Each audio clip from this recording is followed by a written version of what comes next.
Okay, so welcome everyone. Good to have you. Welcome to everyone listening to this online as well. So today I'm going to talk a little bit about the so-called 6 realms, which is part of Buddhist cosmology. And there's different ways of understanding those 6 realms. Those are 6 realms in which we can be reborn into. Okay? So these 6 realms, they start with the absolute lowest of all realms, which is the hell realm.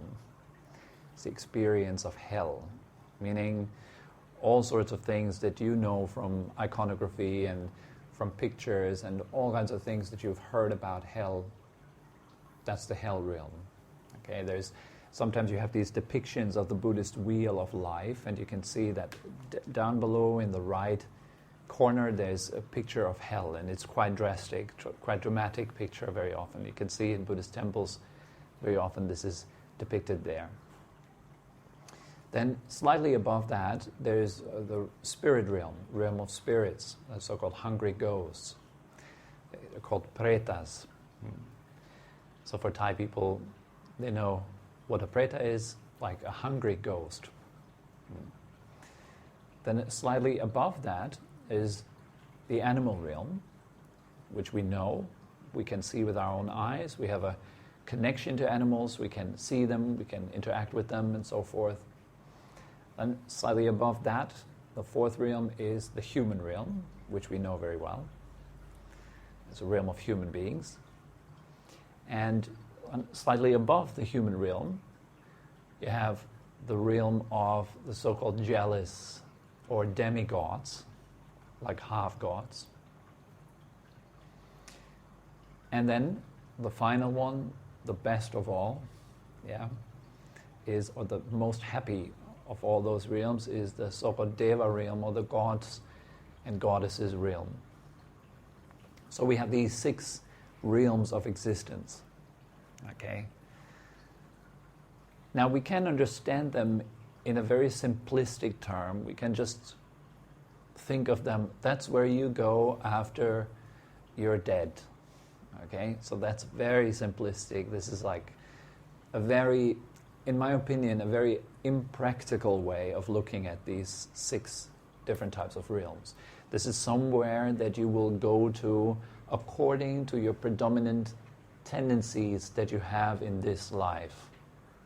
Okay, let's say someone that lives predominantly based on hatred and anger and is fueled by these emotions, goes around killing people, fighting with others, constantly creating havoc.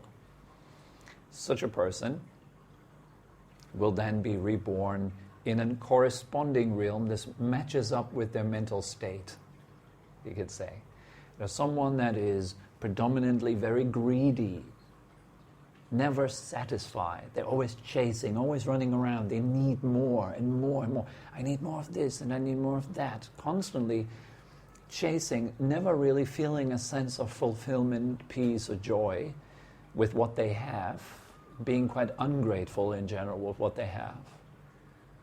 For them, it's very likely to be reborn as a hungry ghost. They're characterized with very small mouths, like the size of a needle, just fits the size of the needle, and very big bellies with big hunger. It's like kind of a symbolic depiction of these hungry ghosts. And then the 3rd realm, the animals, are characterized by just acting out instincts and a general sense of mental dullness. And animals are not that able to use their mind in such refined ways like a human being does, for example.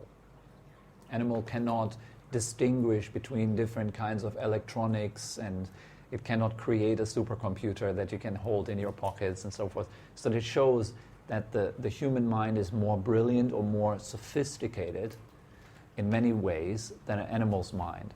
So in general, an animal's mind is characterized by that sense of dullness. There's not much going on. It's basically a lot of instincts.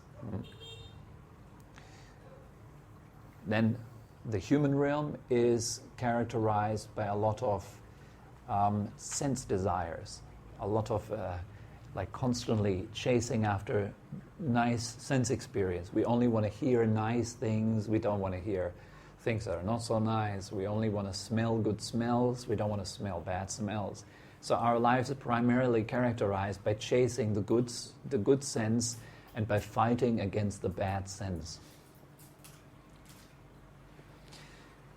And above that is this kind of realm where these gods that have, the demigods that have a lot of luxury, a lot of nice things, but they're always looking up to the gods. The way that is depicted is that there is this tree in the god realm, and it bears fruit in the realm of the gods, in the Deva realm. And these fruits, they give you, they say they give you this kind of infinite lifespan or something like that. It's almost like ambrosia, the idea of the Greek gods, right? They have this ambrosia, this nectar that they always eat, and then they can stay alive for a long, long time. But the roots of that tree, they grow in the demigod realm. And so the demigods are constantly preoccupied with going to war against the gods. So they always feel like they don't have enough, and they are jealous of those who have more. So this is the characteristic of the demigod realm, is jealousy. They have a lot of luxury, they have a better lifestyle comparatively, more health, more cleanliness, nicer environments than the human realm, but jealousy. It could still be better. All right, so they constantly go to war with those who have it better. And then finally, the gods, they are just blissed out. They're just experiencing bliss all the time. All is nice, all is great. They're having only good feelings all the time. They have only good companionship, good conversations all the time. They enjoy the finest of tastes all the time, the finest of smells. And even beyond that, those who are not having any sense anymore, like one of the 5 external senses, they just enjoy mental bliss. They're frozen in bliss for incredibly long times. So far, concerning the Buddhist cosmology. Now, that all sounds familiar to us, right? Anger and hatred, you know it. Being in an intense, angry rage, like really disliking something or someone, like feeling your guts boil. We all know that feeling. To some it is more familiar, to some less. Some have anger issues. Some people are a bit more removed from these kind of anger issues. So tendencies, right? They're all different for us. Sadness, depression, all these dark, heavy emotional states. Some of them worse than others. And they can also vary in intensity. Some of those emotions can be incredibly intense. You can be a little bit sad, and you can be super depressed to the point of suicide. Yes. We feel that sometimes, these heavy negative emotions, strong anger, strong hatred, a strong sense of dullness, not dullness but ignorance, and strong sense of like pushing against something or someone with great intensity, sense of burning inside. Going through experiences on this planet, like some human beings, they are living through the hell of their own minds. Like go to, for example, war areas right now, where people kill and torture each other. Where does that come from? It comes from a mind which is living through hell. And it acts out that hell on our human plane. So this is nothing foreign for us. Hell is nothing too foreign. We know that there are people who are capable of inflicting such tremendous, horrific acts on other beings. We all know that. There's nothing I have to prove to you. So here is your existence of hell. It is hell in a human form. Now, I cannot confirm, I don't know from my own experience, if there is any realm outside of the human realm in which these are more intense, these emotions, and these experiences are more intense. Since this universe is such a vast place, it might well be.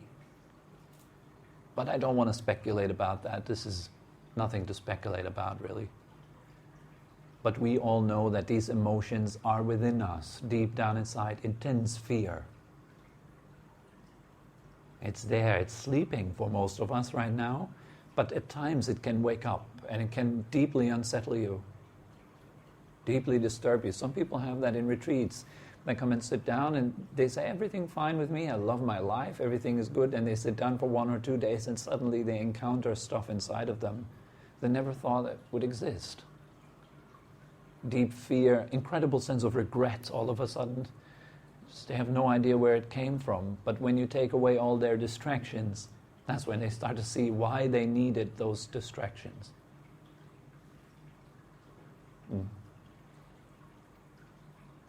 We know the next realm, the hungry ghost realm. Shopping addiction. The addiction to social media, to constant use of smartphone, the addiction to constant entertainment. It's never ending. It's never satisfied. You need always more. I've just heard today that what smartphones do to us, or screens in general, they release dopamine. And we always think about dopamine as like the hormone that makes you feel good, right? But it's that hormone that is released each time when you get something. It's almost like a reward hormone. So you're searching something and you find it, boop, the brain releases dopamine. I found it. And that is why these phones, they work. And apps, they are designed so that you spend a maximum amount of time with those apps. All the designers, they visit workshops where they learn how to keep you hooked. There's a whole psychology about this. They want to keep you glued to the screen for as long as possible, because with every minute that you spend there, they make money. They can show you ads in this very receptive state that we're in, very open state, almost hypnotic state. And so games, they act like that. You play games online, you play games on your phone, right? These games, they act like this, seeking, finding, I need the next. Seeking, finding, That's like this hungry ghost behavior. And it is not only with phones, smartphones, or online, or YouTube. Have you ever seen that when you go online and you watch a YouTube video, and you wanted to watch something specific, like how to cook fried rice, and then you YouTube how to cook fried rice, you find like a cooking thing, and then you see suddenly on the right side there's another video, like how to cook fried rice, and slowly you find yourself watching a video about a street artist or an 80-year-old grandma dancing the shuffle. And you're like, how did I get here? And it's an hour later. Like that. Why does that happen? Well, because seeking, finding, hungry ghost, hunger. And then you eat videos, more and more videos. We eat not only videos, but we eat conversations, we eat distractions, we eat entertainment, constantly eating. We never really rest. Like sitting somewhere, not doing anything. Not just for a minute, but really taking a break. That's why meditation, by the way, is so important, to create a gap in this kind of constant searching, this constant hunger that spins the world around. We're all looking for something, the next thing. And we're never full. When we have it, we look for the next thing. It's just habit. So we all know this kind of, and for some people it's very intense. They cannot rest, like work addicts, like all sorts of addicts. Constantly this drive to more. to be more, to get more, to become. I need to become a good meditator. It can even go into, you can become a spiritual hungry ghost also. You can get into a spiritual hell realm. I hate the fact that I can't concentrate. You're going through hell because of your meditation.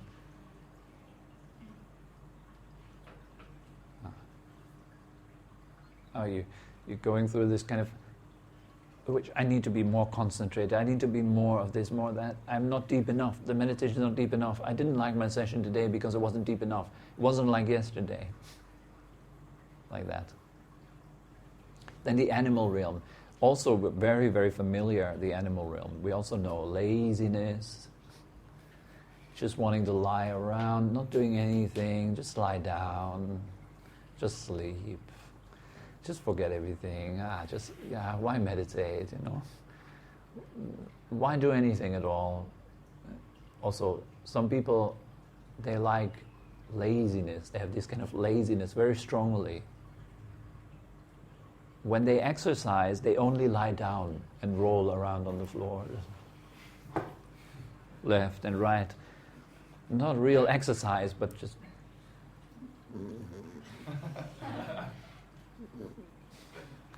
as comfortable as possible. They have a great fear of not being comfortable. And that means they never get anything in life. They always dream. I wish I would be a great yoga teacher one day. But they never do anything, really. No real work. If you want to be a yoga teacher or a massage teacher, you've got to put in work. If you're not putting in work, there is nothing. You will say it in 5 years also, same. I want to be a massage teacher. I want to be a yoga teacher. I want to be famous and rich. And it doesn't happen. Why? Because of the animal realm. Laziness. We like laziness. We don't want to do anything really. How can I be rich with no work? It's very appealing, the 4-hour work week and the stuff like that. Very appealing, like I don't want to do anything, but I want to get it all. Yeah. If we need to do something, of course, then we get something. And that means we need to wake up out of the animal realm and start to really do something. And this is purpose. Purpose gets you out. If you really have a dream, you really have a dream.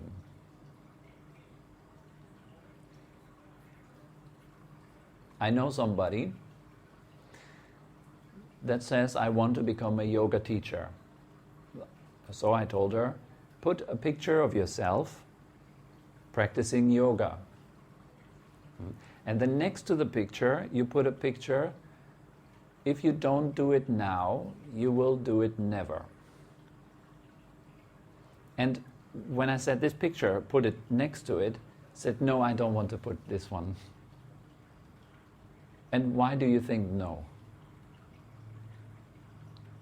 Because it's not a real wanting. It's just wishing, just dreaming a little bit. And we have that, all of us have that. I would like to be a great whatever, or I would like to be more successful at. But really doing it? No. But wishing, yes. That is animal realm. Another point of animal realm is just, your mind is just foggy all the time. Thinking, just in a haze, walking through life in this haze. Just thinking all the time about random stuff. It's tired always, no energy, just nothing really going on. There's no brilliance in the mind, no sharpness in the mind, no energy in the body. That's pretty much the animal realm. And we have it occasionally. Most people, we all have it occasionally. We get born into the animal realm. Just lazy a little bit. All these aspects, they are within us, all of us.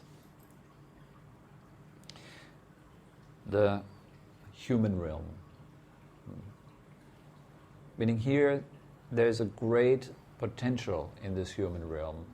And so the Buddha considers this realm to be the best for spiritual practice. You're neither too preoccupied with suffering, with like hardcore suffering, nor are you too preoccupied with hardcore happiness. Both is an obstacle to spiritual practice. If you're really doing bad, you're really sick all the time, you're not successful, you have no money, it just doesn't work, your life is just a drag, you have no time for spiritual practice. You just need to survive. This is a luxury that we all can sit here right now and needs to be appreciated as something you can be grateful for. To have the leisure to attend a meditation class. It means you have free time. You don't need to worry about bullets flying around. We're doing quite well. It's very good. So there is not too much suffering. And there's not too much happiness. Most people who have too much happiness, they have no interest in meditation also. They have too many toys, too many external distractions, too many things to play with. It's too tempting. So they don't feel like they need to practice. They spend their time day and night just wasting time, just playing. That's the God realm, by the way. Just playing, not really getting anything out of life. They're just playing, just basically like someone with a full bank account, just spending, only spending. Spending and spending and spending, until there's one point when there's nothing anymore to spend. They might still have finances to spend, but they don't feel happy anymore. Then some of them, they turn to meditation. And then it changes things. So this is the characteristic of the human realm. It's like a very balanced realm. Not too much happiness, not too much suffering. This is ideal for spiritual practice. You want some suffering. This is important. Suffering is fertilizer. As Ajahn Brahm always says, shit is fertilizer. Right? So when shit happens in your life, you're fertilized. That's great. If you can appreciate it, you can grow from it. A beautiful tree that is able to provide shadow and fruit. And those people, to be honest, that have a lot of suffering, they are interesting. They have a story to tell. Like, what an exciting story. Tell me your story. Well, first I went to school. It went all well. Then I graduated. Summa cum laude. Then I had a job. And then I found my dream wife. And we married. And we have 2 children. And then I got retired, and soon I will die. Fantastic story. This is like so inspiring. Isn't it? You cannot write a book about this, like the perfect life. But you can write a book about a life that is moving, that is inspiring. Someone that has made their way out of dirt, like a lotus flower that comes out of mud, and yet is so beautiful. These are inspiring stories. These are stories that we appreciate, that we like, that we want to identify with.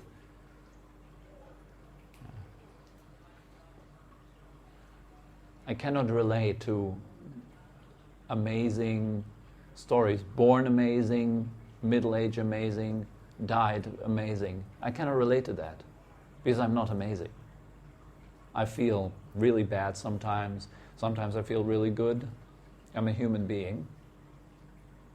So I have human feelings and human thoughts. And I need someone to relate to that goes through a human process and yet is able to release it, to let it go, to find peace. I find that very inspiring. So that is what the human realm, that option is what you can find in the human realm. Being a human being, you have this opportunity for great growth. Most don't use it. Most just try to optimize the sense world around them so that they don't suffer so much and can have some happiness. Most are busy their entire life to arrange the world around them in some way. And very, very few people have some interest in their inner world. And they see, the inner world is causal for the outer world. It's a cause of the outer world. If the inner world is fine, it manifests into a good outer world through action. Only few people really understand this, but it's getting more and more, it seems. More and more people seem to be interested in spiritual practice nowadays, in honest spiritual practice. Not just pretending that you're spiritual. That is easy. But actually doing the work.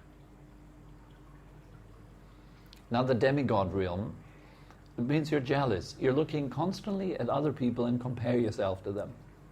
That guy meditates a bit longer than me. He's sitting for 2 hours. I can only do 1. I need to get up to 2 hours also. Or that guy has more money than me, or he drives a Benz. She's more beautiful than me, she's more skinny than me. Or whatever it is that she's more intelligent. I would like to be as intelligent as her. Wow, he does a triple backflip over a car. I need to do that too. My life is boring compared to this.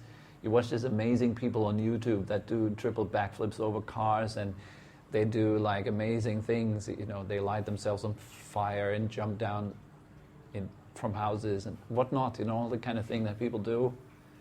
And then you sit there in front of your computer and you think, oh God, I'm just sitting in front of a computer watching people doing amazing things.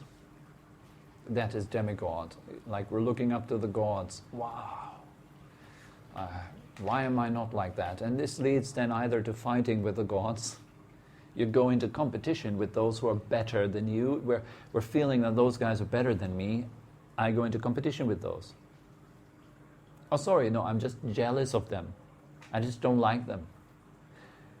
Those guys who are apparently on the same level as me, I go into competition with them. I fight with them. I compete.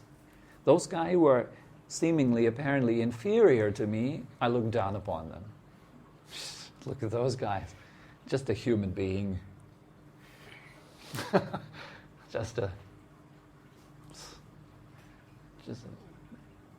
How long do you meditate for? 10 minutes? All right. Okay. I don't need to speak any further with you. Is there anyone here doing 5 hours? You do 5 hours? Oh, there's an actual person in this room who does 5 hours? Now I'm in trouble. I need to go into competition. Yesterday I did 6 hours. Yeah.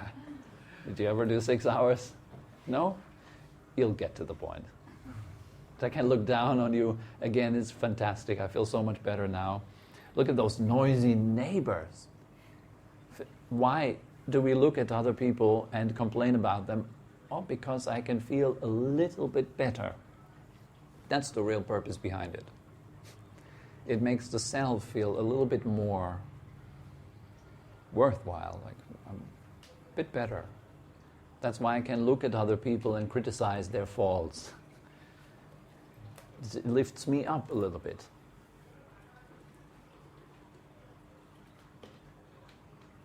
This kind of comparison game, this is a demigod realm. Asura. That's their name, Asuras. And then you have the devas, the splendid gods, bathing in bliss, eating caviar, drinking champagne, ambrosia, eating like only the best food, the most selected clothes, all of the finest qualities, only the most money. They don't have to worry about money ever. They just buy their way out. They can just play. They can do whatever they want. Nobody's going to stop them. I like that. There are few of them in this world also. There's not so much interest in meditation, and also not so much time for meditation. It's too much business to take care of, too much play to take care of. And for those, of course, they look at the ordinary human being as if it wouldn't exist. It doesn't exist for them, like the normal working class people. They wake up every morning and grind for 8 hours and then go back home and feed them. For them, we don't really exist so much. Not really there. For them, it's associating with other devas, with other gods and goddesses. The rich and the famous. A life of endless possibilities and joy. The world is yours.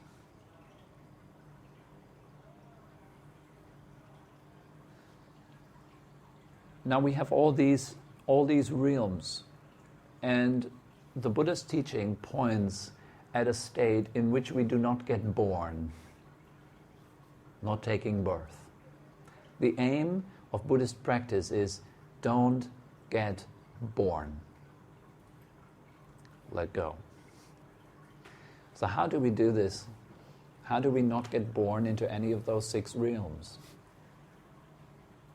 And so when you notice that anger comes up, the hell realm is approaching, you're standing in front of its gate, you have a choice, enter or not enter. But you only have that choice if you are awake. If you're not awake, you will follow habits. Just mechanic. Someone pushing your button, you explode. Just mechanics. But with mindfulness is someone pushing the button, you go, and relax. That way you're not born into anger. Anger passes by. It might still flare up a little bit because you just had one foot in hell, but quickly you realized and you pulled it out again, so the door immediately closes again. You're not experiencing much of the drama that goes on in it.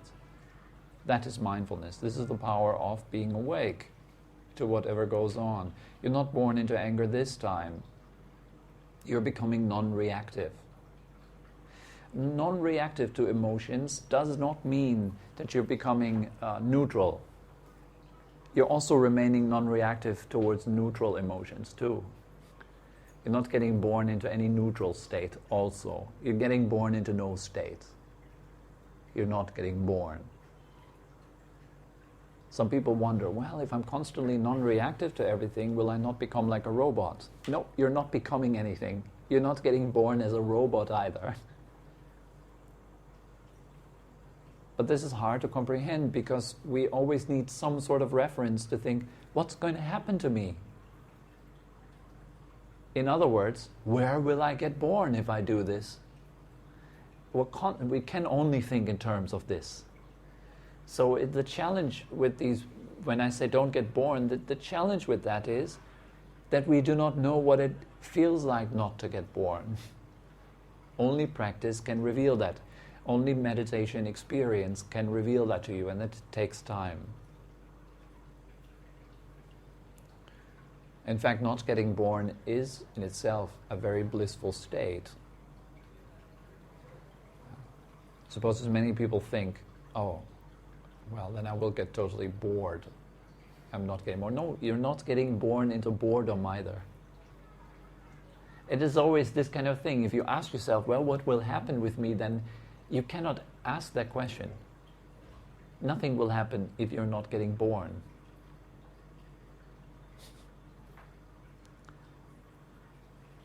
You're not getting more sad or bored or any negative emotion you might now imagine that could happen to you if you stop identifying with stuff that happens in your being. As I said in this meditation before, many visitors, you get many guests all the time coming in, lots of emotions, lots of thoughts and feelings They all come and visit you. They want to engage you. Come on, have a conversation with me. Yeah, I have an important question. Are you awareness or not? Just let it go. Forget it. It's just a thought. Just leave it. Let it pass. Don't get tempted. It wants to pull you on board. Come on, figure that one out. What happens if you're not getting born? What will happen to me? The thought comes up. Just let it go. It's just another thought. That's all we need to know. Just another thought. You don't need to figure it out. Just let it go. Just let it pass. It's tempting. You're going to fail at this meditation thing. Star Wars. Sorry. That's okay. I like Star Wars.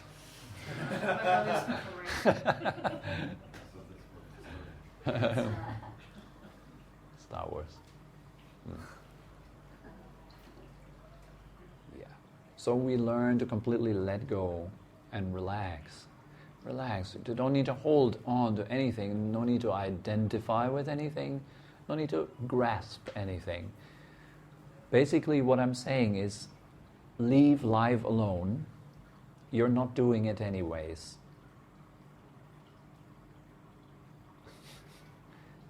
Just stop messing with it. And notice that when you're not messing with life, it lives itself anyways.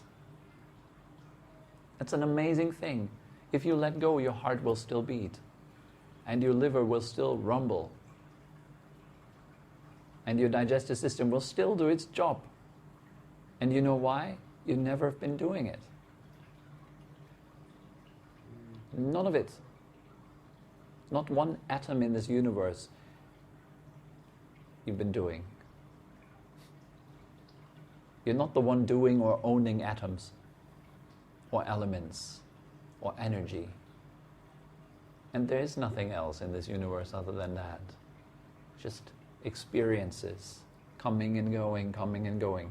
If you can leave them, if you can take your hands off completely, you're not interfering with life, there it will seek its balance naturally. This is ultimate letting go. And it requires ultimate trust. That is something the ego cannot do. The ego cannot trust. I cannot trust life. I need to do it. I need to run the show. What will happen if I'm not doing it? Where will I end up if I'm not doing it? That is fear. It's one of the tools of ego. So if you're really going for the top insight, top understanding in meditation, then let go completely. And from the very beginning, practice, learn to let go. Learn to allow life, to allow this moment, to put down your tools, your scalpel, your scissors, your gloves. Put them down. It's fine. Yes, you can relax. No need to fear. No need to get angry. Relax. Just let life do its thing and watch. Just watch. Just for a minute.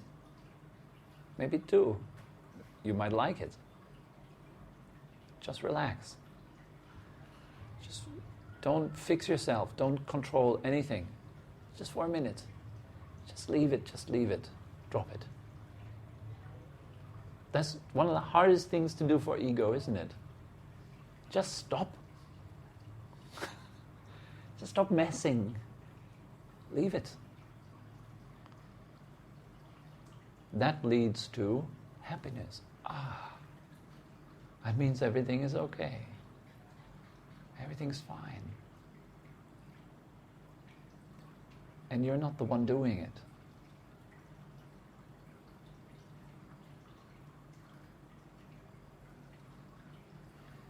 Even your will is conditioned. People pay a lot of money to condition your will. Advertising, isn't it? Just leave it. Just relax. Just maybe only, if you can not accept it, say, I don't understand how I can just leave everything in life.